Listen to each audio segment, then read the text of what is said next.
1980 Z28 Camaro. This is the 6-liter LQ4 engine that I installed a few years back. At the time when I installed it, it was my first swap. There's a lot of things that I wanted to do differently, but I didn't. I was on a tighter budget, and I just skimped out on a lot of things. So I think today what we're going to be doing is going through, get everything disconnected, get it separated from the transmission. I've got my gantry crane here I built for other projects. I'm just going to go ahead and use it to pull the engine. If you guys have ever done an engine swap on an F-body, and you probably know that a standard size engine crane doesn't quite reach very well, so we actually put this engine in from the side back when I did this, and I don't feel like pulling the whole front clip apart. It's easier just use the gantry, pick it up, get out of the way.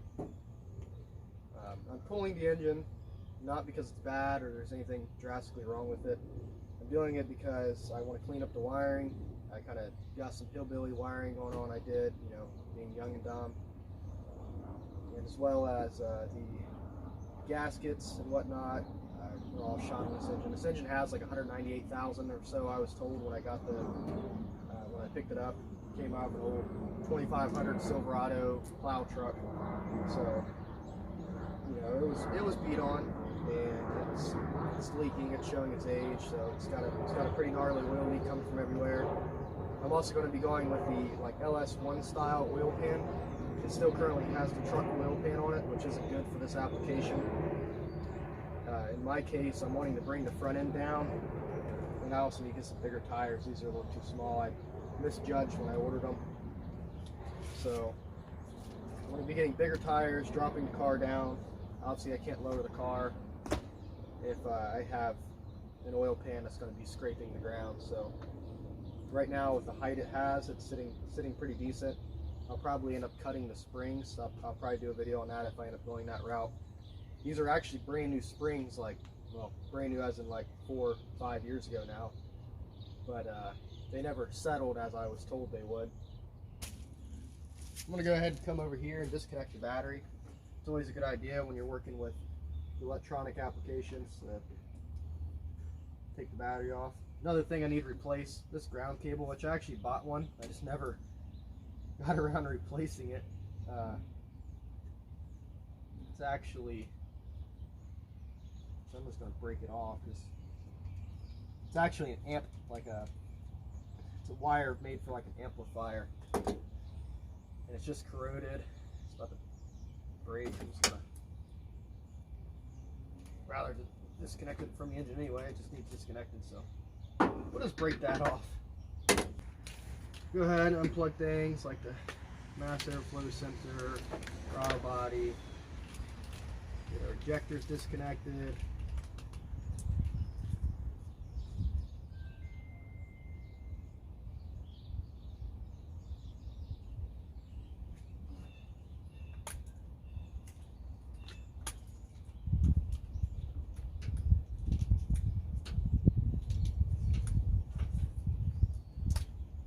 If I can get this one disconnected anyway. Yeesh. Who designed this thing?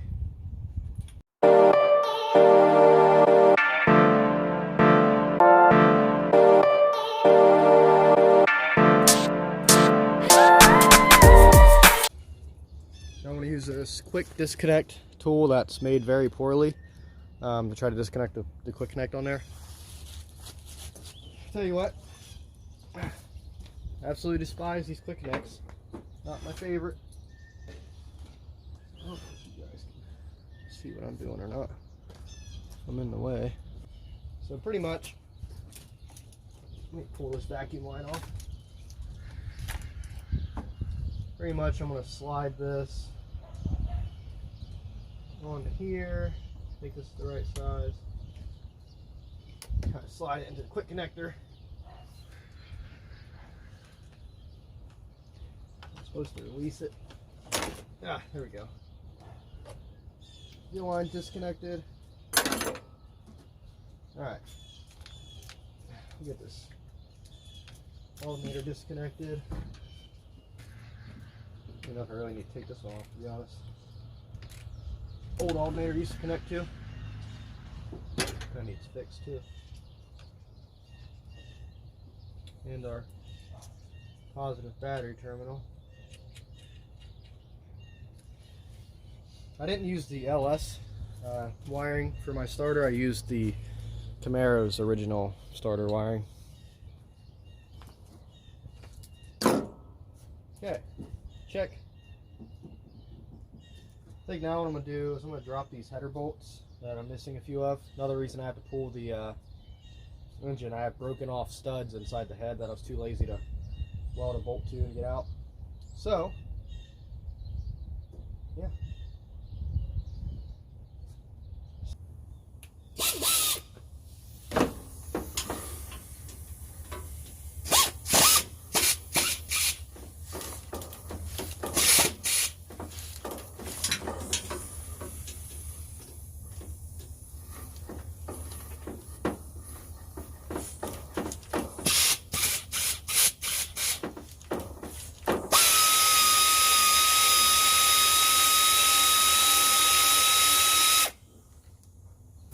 I'm also going to be doing away with this AC box back here because I can't even get to my last spark plug, and it's just hideous. It's in the way.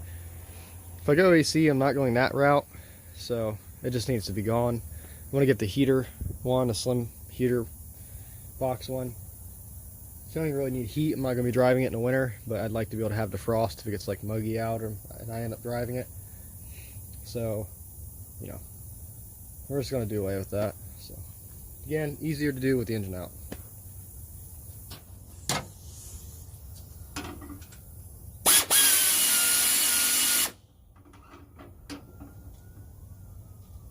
Okay, I think most of what I need to do now is underneath the car. So I might be able to get those engine mount bolts out, maybe a couple belt housing bolts. Maybe I'll do that before we go too crazy.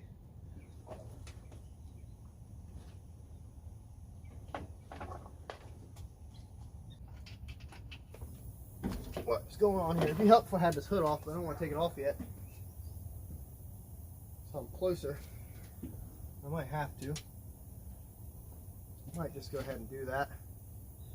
Change of plans. We're gonna take the hood off. Okay. Alright, I'm back. Taking the hood off is kind of a two-man job. So I am going to loosen these up. I'm waiting on my lovely assistant to lift off the hood.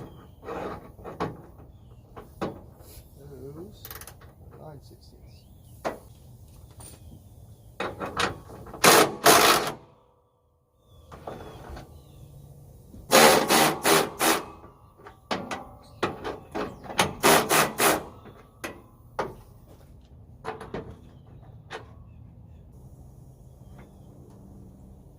Windshield's already broke, so can't get any more broke really. Can, but alright.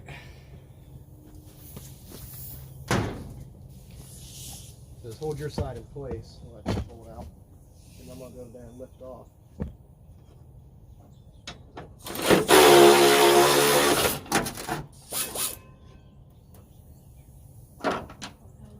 Alright, I got it.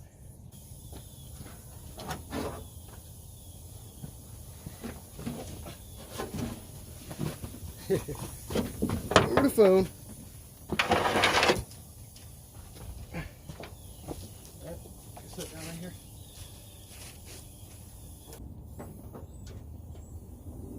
Oh yeah. Hood was gonna have to come off at some point anyway. I was just gonna try to pull it off.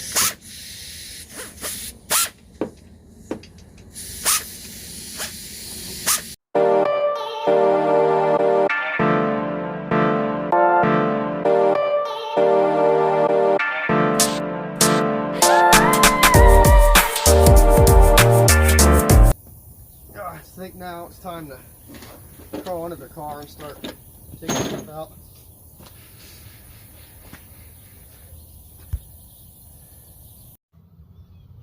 Okay guys, I'm underneath the car here and I'm going to start pulling the starter and the flex plate bolts out. Got transmission fluid leak still too.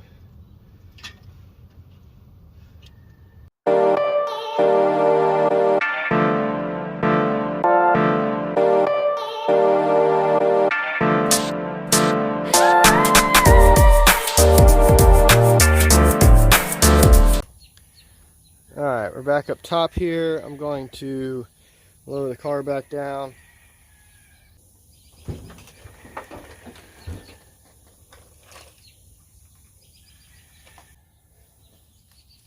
Alright, this car's back on the ground. Got my jack under the transmission a little bit. Now I can drop these heater core hoses, the radiator hoses. Won't have to worry about the fluid going down there. I'm not going to be laying underneath the car a lot more. So I should be able to get these engine mounts from up top. So, I'm going to disconnect those.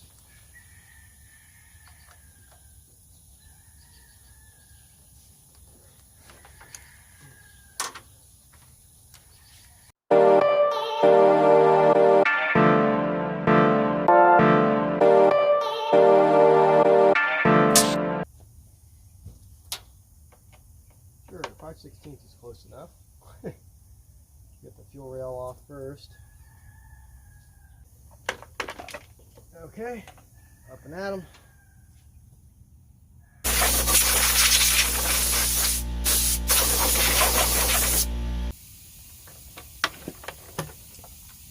Sure, why not? So I keep some of that, well, I just shoved some in there, but try to keep some of that dirt from falling down in. It's easy. Okay.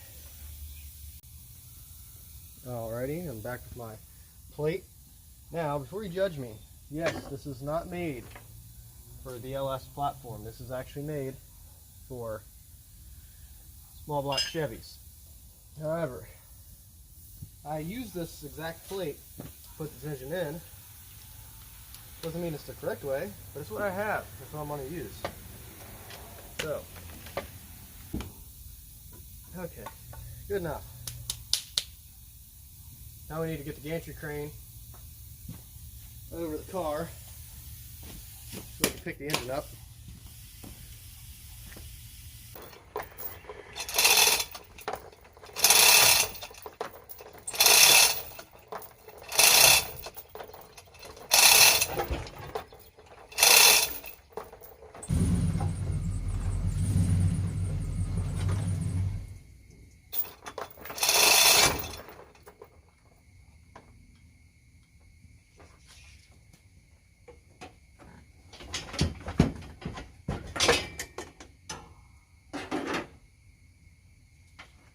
These wires, those are the ones that's underneath I was talking about.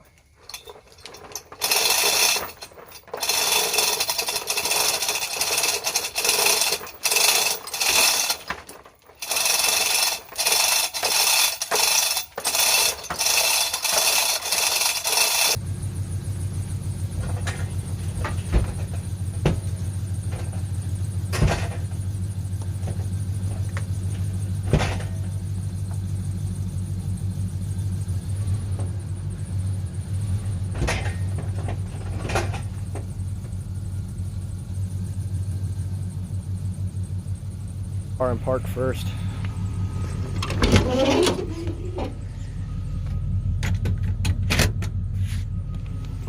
Transmission's still hooked up, even though it's not hooked to the engine.